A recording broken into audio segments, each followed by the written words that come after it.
Nou, goedemorgen. Goedemorgen. Goedemorgen. Wat gebeurt hier al hier? Nou, ja, ze beide. De oude bewoner en de nieuwe bewoner. En jij bent de oude benij. Ik ben de nieuwe. De nieuwe. En dat is de jongste bewoner, Ja. denk ik. Ja. Ja. Ja. Aha. Wij gaan erheen en zij gaan voort. Aha. En wat moet er al gebeuren? Klopt. Want hier, het lijkt als moet er heel wat gebeuren. Maar... Ja, boven eerst maar de sleepklimmers kleermaatje. 23e moeten we uit de Zuigenhoes. En wist je dat? Ja, ter Wispel. En dan wees mijn sliepen kennen.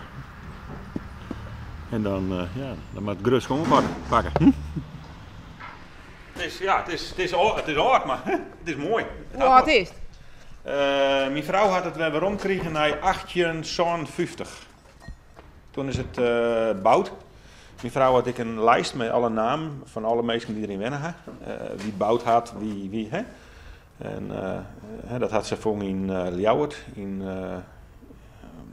Archief, Tresor? ja, bij Tresor. En we dachten dat het van 1900 weer, maar het gaat nog weer om naar 1850. Mooi. Dus, en ik maar eerlijk zeg, en ja, het valt me net in. Het is nog goed. Vier Berlin had het België. En nou doen wij de rest.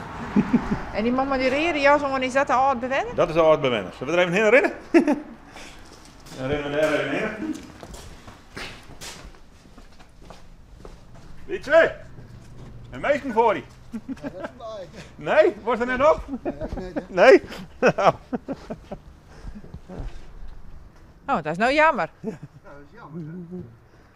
Wat voor verhaking ben je? En waar ben jou dan? Ik ben de zoon. Heb jou hier altijd wennen? Ik ga hier tot mijn 21ste wennen. Ja, dus dat weer vanaf 87.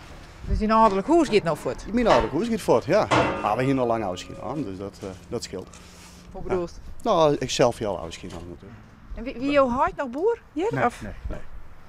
Nee, dat is in 63. Met de ruiverkaveling.